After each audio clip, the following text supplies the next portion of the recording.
Hello, everyone. Welcome to the Redmen TV. It is the Press and Matters with Paul Dalglish podcast, and we, of course, brought to you by Oosh. So get involved. Go over to oosh.co.uk. Check out what they've got going on. See what you could win.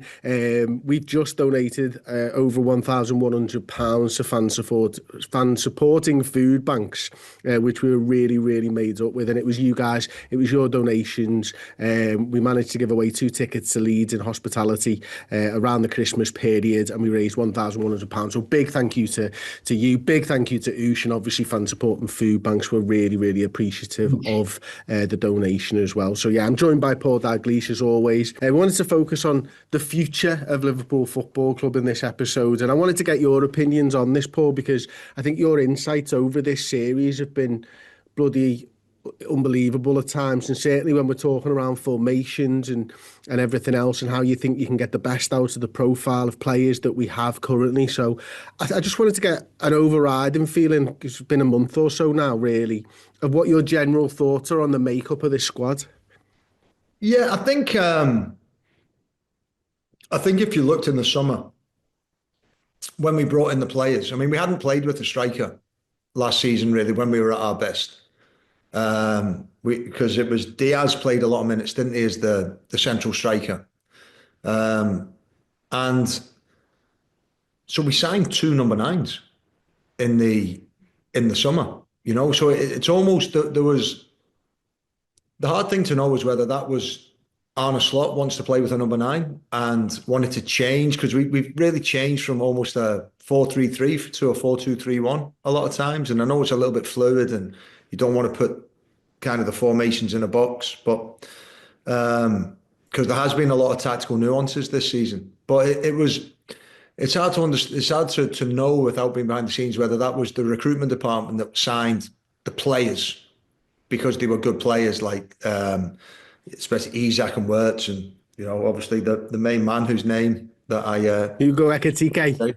what. Hugo Ekitike. Yeah, and Ekitike as well, he's been unbelievable, but it wasn't, or whether it was Arne Slot said, listen, this is what I want to be successful. I need a number 9, I play with a number 9, and we've gone out and got 2.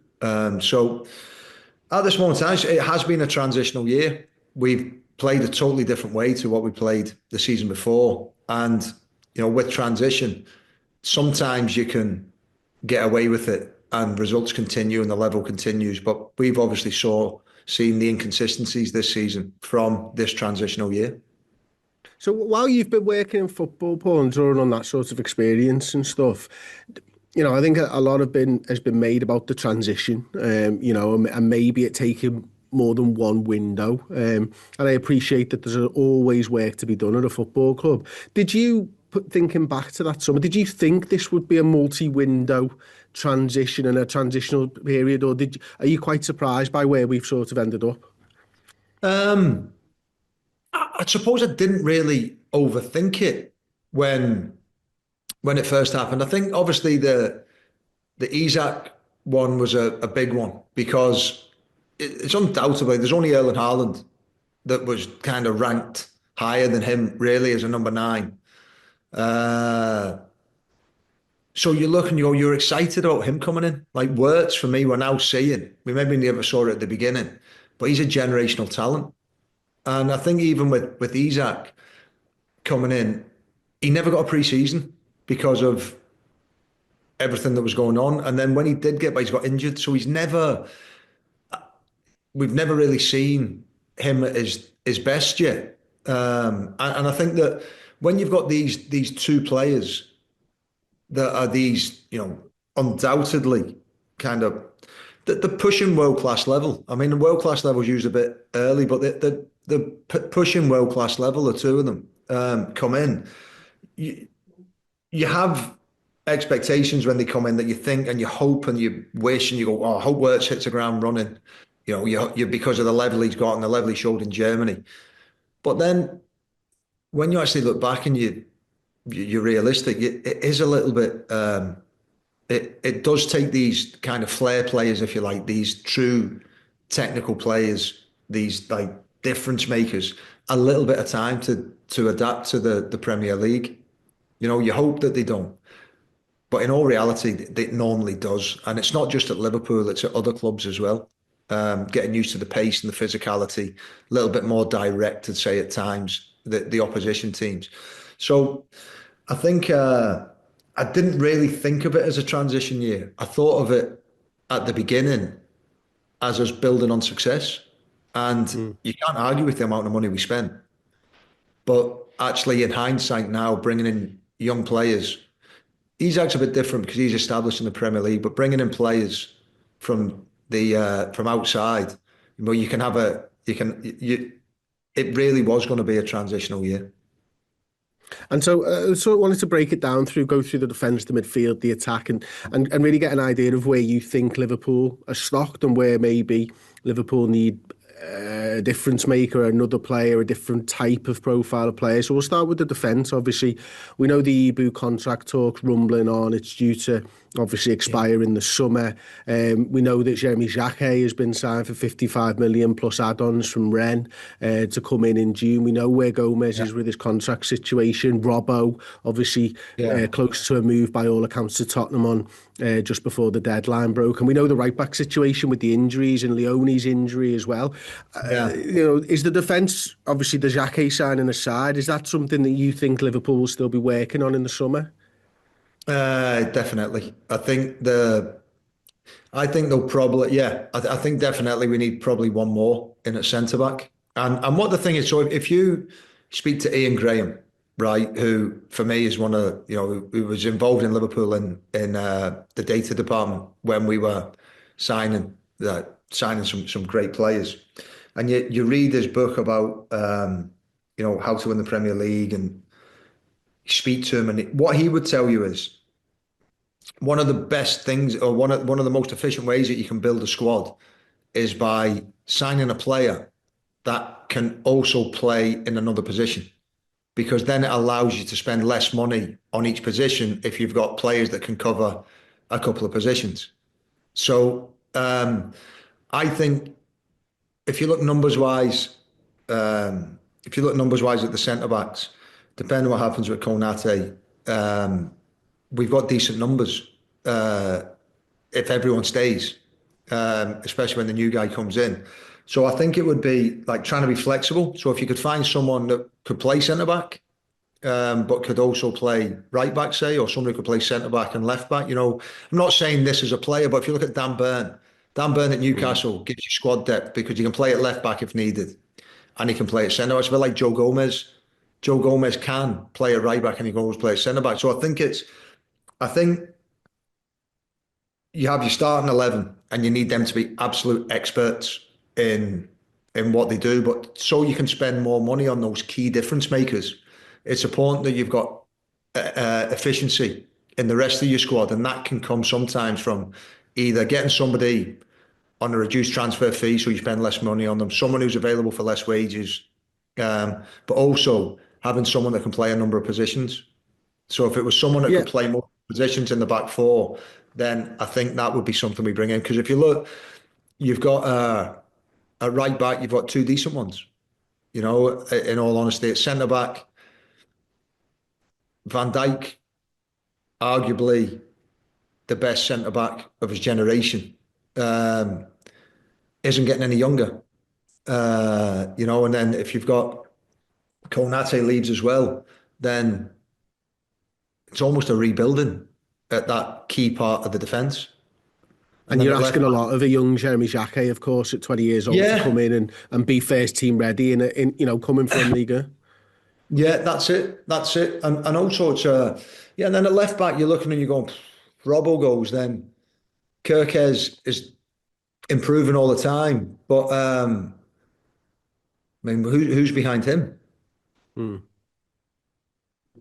So you think maybe sort of a centre half, maybe who can play left back, or a left back who could play left midfield, something like that, or something like that. Because if you look at Frimpong, he's kind of cover at right midfield as well, right wing. So if you could, or someone who can play left back and somewhere, just someone. If you look at Man City have converted central midfielders to right back.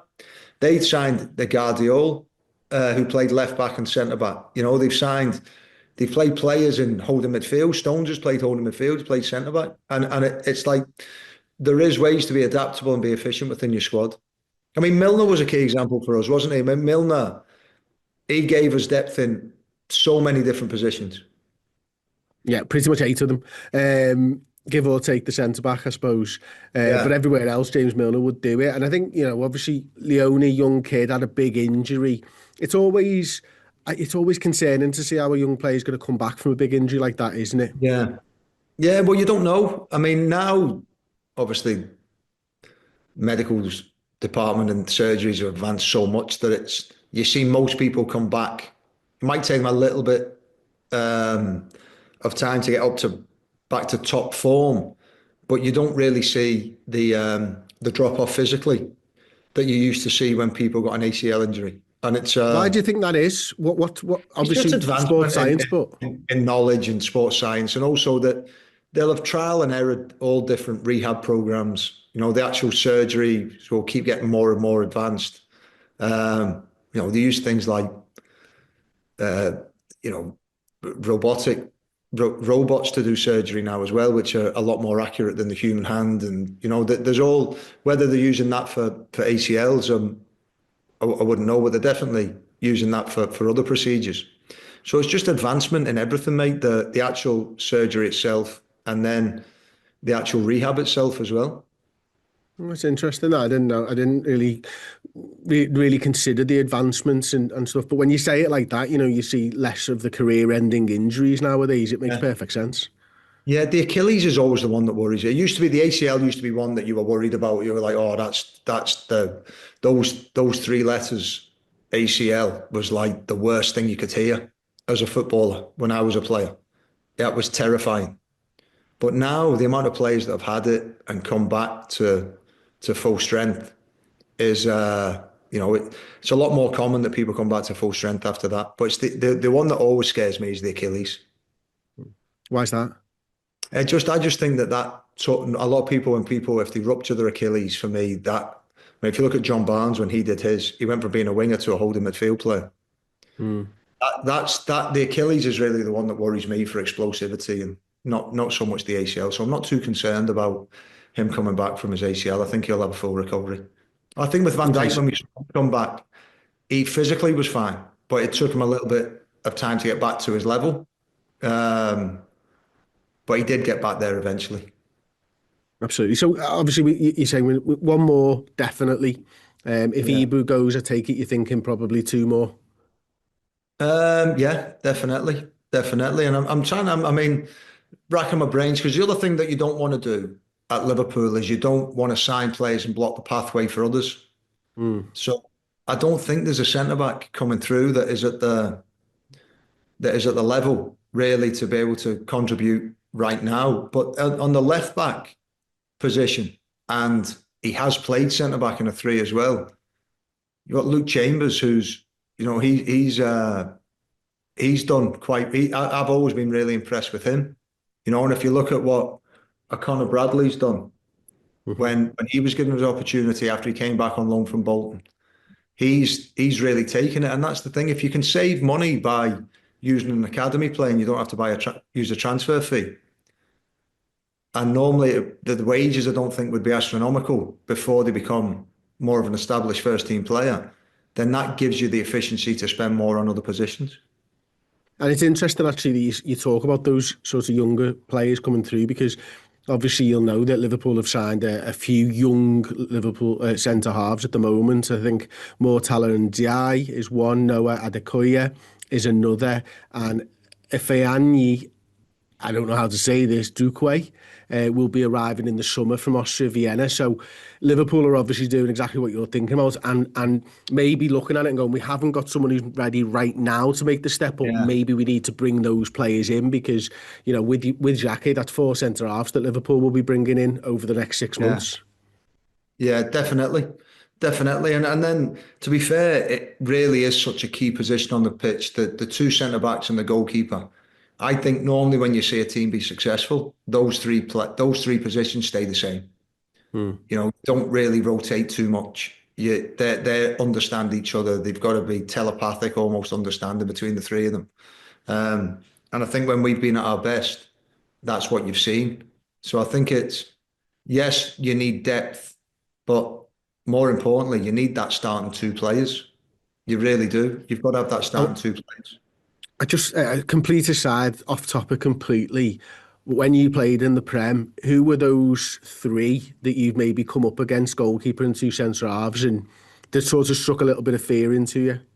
Mate, I remember, do you know, I didn't play that many games really in the Premier League, but the games I did play against, I played against some of the iconic names. Um, so I remember the first 45 minutes that I played came on at half time at Highbury. And I just remember walking down a tunnel. Tony Adams and that. It was Tony Adams, Steve Bold, and David Seaman.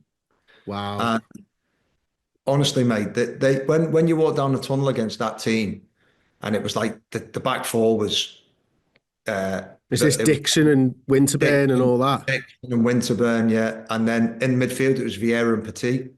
So Oh. and then Bergkamp and Anelka up front. So it was like, honestly, mate. But do you know what the thing about that team was, and what people don't really tell you as well is, mate, you walk down the tunnel, and even Bergkamp's big. Do you know what I mean? He was Really? tough. Mate, they were massive. Like you walk down the tunnel, I'm a 21-year-old kid.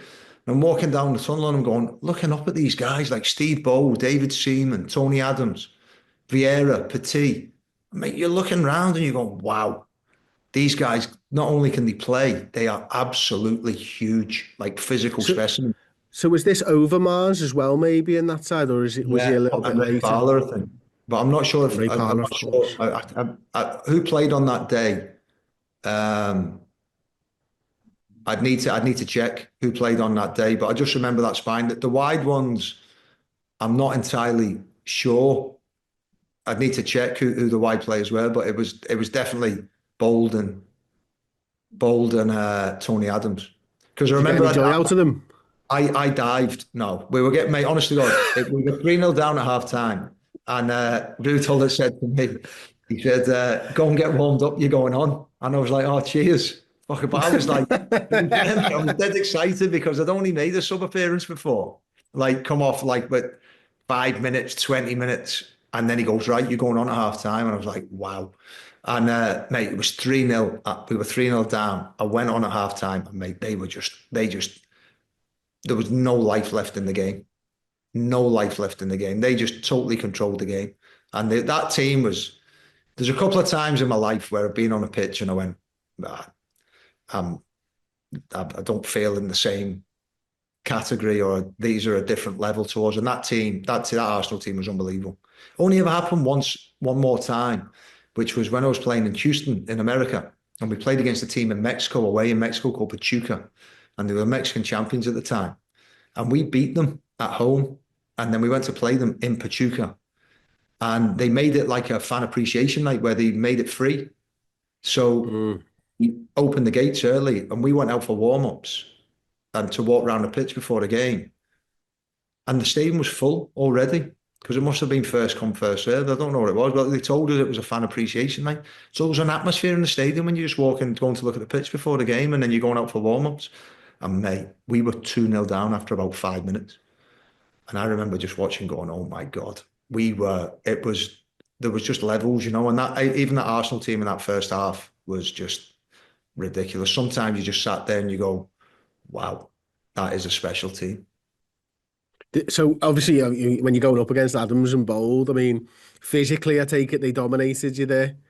Yeah, mate, What's it like mate, I being? was, I was, I was dripping. I was like so skinny and like just full of energy, just wiry. But yeah, I remember, like they were brilliant. But mate, to be fair, they were brilliant. I played against both of them for 45 minutes. Played against Rio when he was at West Ham. Played against Des Walker when he was at Sheffield Wednesday. Was he still? He Played was still against Sol rapid then, wasn't Campbell. he, at Chef Wednesday? Yeah. Sol He was Campbell when he rapid, was, wasn't he? yeah. Yeah. Sol Campbell when he was at Tottenham. And Spurs, yeah. then I also played against, the best one I ever played against though was Yap Stam at United. Played against him at Old Trafford, and he's the best centre back I've ever played against. He Hmm. was unbelievable. He just thought about defending. So even like because I used to like to run in behind, and even when I went short, he would come with me and then, but always like put his hand in your back. Like any movement I went to make, he'd make body contact to stop me making that movement and then give himself more time and space. He was just so intelligent, so physical, so strong. He was unbelievable, Chris. He was the one that I've walked away, and I've always said that he's the best one I ever played against Yapstam. Okay, well, that's really interesting. Sorry to digress there, but I thought I'd ask the question. I'm glad I did, to be honest with you. We'll move on to Liverpool's midfield then. Obviously, you think about it, we've got Nyoni who's breaking through. Curtis Jones had rumours of going to Tottenham just before the deadline. Alexis McAllister, obviously his contract runs out, I think, a year and a bit from now. Gravenberch, Szoboszlai, Endo, Wirtz, maybe you could lump into those midfield. When I say those names to you, is there a profile of player that you think Liverpool are missing maybe still there, or do you think Yeah, Liverpool would be comfortable going in with them? definitely. I think we need a Rodri. We need a true holding midfield player. We need a controller of the midfield because it's not Gravenberch. Gravenberch has done a job for us, but he's not a six. For me, he's an eight. And Zoboslai's not an eight. He's more of a 10 slash coming off the side. Do you know what I mean? He can run and he's got the legs of an eight, but I don't think he's got the defensive capabilities of an eight. And I think that what we've seen far too often this season is too many basketball games where it's been too open, it's been back and forth, and we've not really had control of the central areas. And I think we've got Gravenberch, I really like. I think he's a top player. Zoboslai, I really like. I think he's a top player. McAllister as well, another one I really like, top player. But I think you need 2 out of 3 of them, not both of them, not all three at the same time. And I think that if we found a true defensive midfield player, like who's the next Rodri, I would say that would be the key because I think protecting the back four and also controlling the midfield is having a true defensive midfield player that also has the quality on the ball. I think that's the most important piece of business that we need to do in the summer.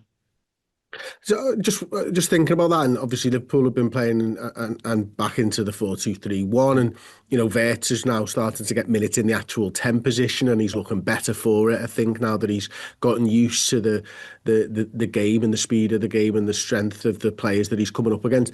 Do you think a Rodri-esque midfielder then allows Wirtz to be more integral because he's not having to think more about what's going on behind and the safety net? I think you'd get more control of the game, which would make it less transitional, less kind of up. So you'd be more organised to get the ball back quicker, so you weren't having to track back as far. You'd be more organised in possession, so that you could keep the ball easier, and there should be less transitions. I think it's such a key role. I mean, if you look at Man City's results with and without him, I mean, it's unbelievable how much impact that one player can have on a team, and that it really is like the old Makaleli role, Rodri. I mean, if you even look for us, we've had a few really, really good ones as well. Alonso, Mascherano, and even Fabinho. I don't think we've ever really replaced him, really. And we had Hendo could do it as well. Milner could do it. We had 3 in there at times. Wijnaldum, and it was like we had players that were really, really good. All our midfielders were really good on the defensive side of the game. Do you think it's switched the other way now where it's all attacking? Pardon? You think it's switched a little bit too far the other way when their first thought is almost forwards? I think so. I think so. And it might be that I just think that the profile of our midfielders, maybe I don't think we have enough defensive minded players in there, to be honest. I think we need someone, a true top holding midfield player.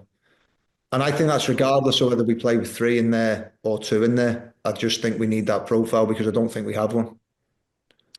Okay, well, moving on to the attackers then. Obviously, Mo Salah, again, wanted by Al Ittihad, this time because Benzema's I think he moved to Al Hilal, didn't he? Yeah. Recently. So Mo Salah's back on top of their wish list for the summer. We've obviously got Gakpo, Ekitike's firing on all cylinders. Isak's going to come back. Chiesa, I imagine, will potentially move on in the summer. Do you think this is maybe And this is a bigger sort of question that's coming from a show I did with Josh Williams yesterday. Obviously, Leone's come out of a back three. Bear with us on this one. Xhake's come out of a back three. You could potentially extend Virgil van Dijk's career if he plays a central role in a back three. Kind of got wing backs in Frimpong and Kerkez, very much the profile of a wing back. We've got Ekatike and Isak who'd like to play in a two. You know, are we seeing a transition to a wingerless Liverpool side here maybe, or do you think it's just, no, do you know what? Liverpool are going to buy wingers. Liverpool are going to replace Mo Salah with a winger. And, you know, maybe Ekatike can play off that left-hand side. I don't know. Am I reading too much into this? Is that, you Yeah, know... that's the thing. I think that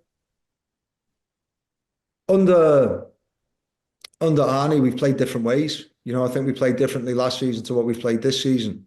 And I think under Jurgen, and it sometimes feels like, we spoke about it a little bit at the beginning, but it sometimes feels like last season we bought players without a real thought behind how they fit into the game model and how we want to play. And I think when the game model changes, it makes it much more difficult for us as fans to think, oh, that's exactly what we need, or that's the profile of this position for Liverpool. And it makes it a lot harder for the recruitment department as well, and it makes it harder for the academy, because if you change the way that you play, then the profile of the player that plays in each position changes. So if you're trying to develop a player in the academy to be efficient with your transfer money, to be a role player for Liverpool, and then a head coach comes in and the game model for Liverpool changes, then what the academy's been doing for the last 2 or 3 years has to change as well. And they now need to adjust and produce the player that's now suited to the current Liverpool setup. Same with the recruitment department. If you've been tracking, if you say we were tracking someone who could play in a flat three in midfield, and you know, so we were trying to, and now all of a sudden we're playing with a 2 and a 1.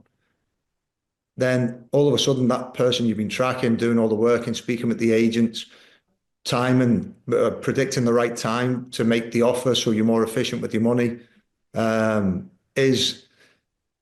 changes as well. So I think without tactical consistency, without having a clear game model, it makes it difficult to answer that question, Chris, really, for the reasons I just mentioned.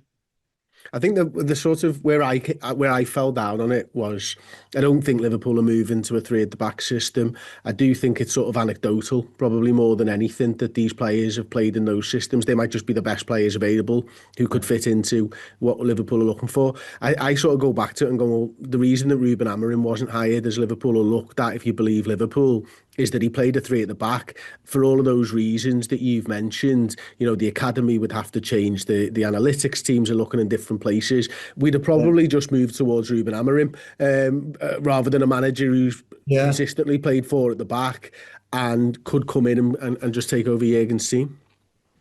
Yeah, and that's it, mate. And I think that the structure of Liverpool now, I think, is set up to have a head coach in place, not a manager. I think as great as Jurgen was for us as supporters and for the success of the football club, I think that his success also got in power and control in areas that, and basically he had the power and the influence to be able to make decisions that maybe other people weren't fully on board with, and you know. So I think that when Jurgen was replaced, I think Michael Edwards came back, and that has allowed Liverpool to put a structure in place that doesn't give the manager, let's say, or the head coach all the power. The power is a little bit more. We heard about the transfer committee when but it spreads the power of decision making a little bit more equally among more people than just at the sole discretion of the head coach or the manager. A more general question then.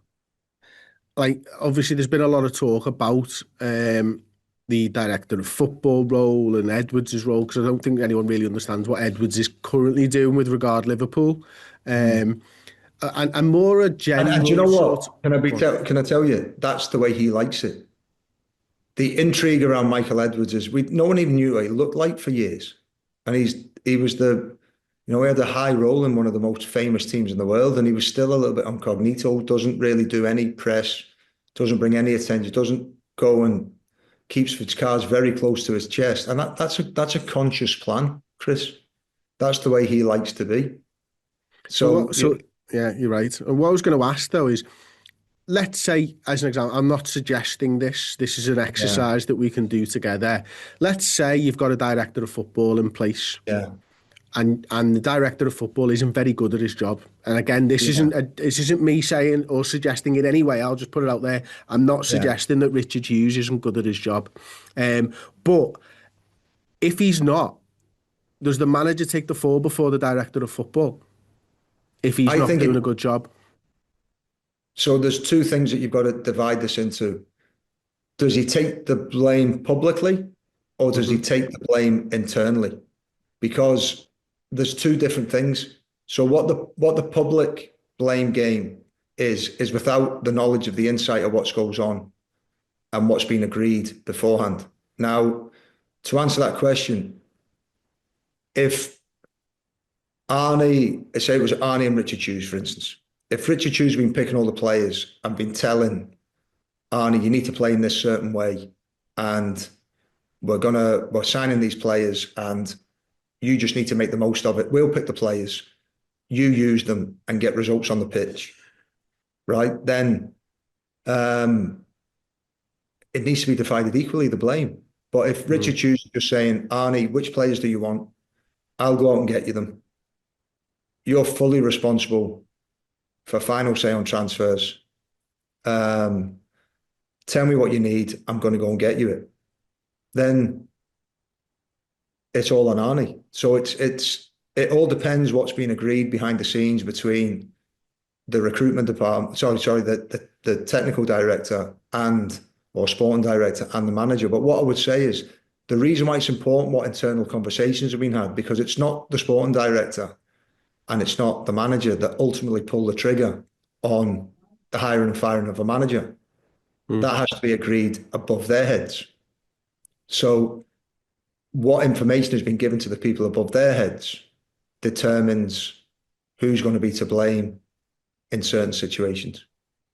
That's really interesting. And again, I don't want to press this too much, but your father was obviously worked in a certain way throughout his career. You'll have, Yeah. generally, I imagine, worked under managers, but Yeah. after football, probably in different roles. What's your preferred method? And is it possible for an old school English manager to exist in this world where there is so many media duties and so much football and everything else? Is the director of football role the right call for Liverpool at all times now?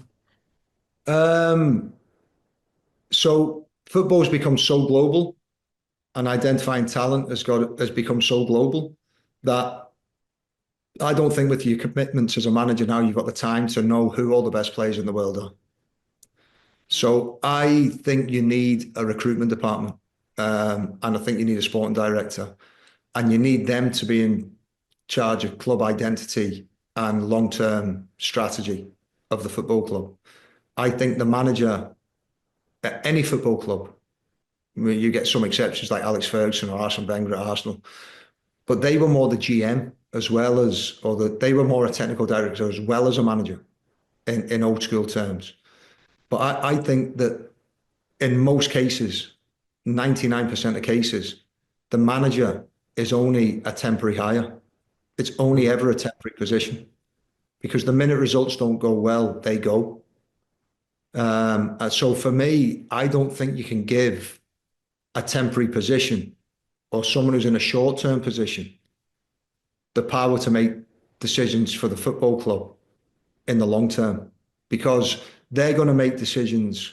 There's a conflict of interest a little bit where a manager's going to make decisions to win now to keep his job safe, where a sporting director should be making decisions in the long term so the club continues to be successful, not just win at all costs at this moment in time. And I think that's where You get a Mourinho type who'll go in and demand things so he can win now, maybe signing older players. And then it's the next person's guy to deal with maybe players that are deteriorating in level, but they're still getting paid wages that they can't get rid of, that you've got to deal with. As the next manager comes in and says, well, I can't bring any players in because we've got these players that are now 34, 35 that helped win a year ago, but they've still got a year left on the contract and nobody will take those wages. So it's like, I think that the way I would run a football club, and with the understanding that you might not get the very best managers that want to have final say on transfers and decision making, I would always say that there needs to be somebody at a football club that is a long-term hire that can hold the short-term hire accountable. Absolutely. There you go. Then that has been an incredibly insightful episode as always. Paul, thank you so much for your time, mate. Obviously, big thank you to our sponsors, oosh.co.uk, as always. We'll catch up in a couple of weeks' time, hopefully, Paul. And I hope everything's going well in the meantime. Hope so, mate. Hope so. And Okay. really enjoyed it, mate. Good to be back. Yeah, is right, mate. All right. Thank you, everybody, for watching. Thank you for subscribing. Check out oosh.co.uk. And of course, give Paul a follow on socials. Thanks very much. And we'll see you next time on Pressing Matters with Paul Dalglish.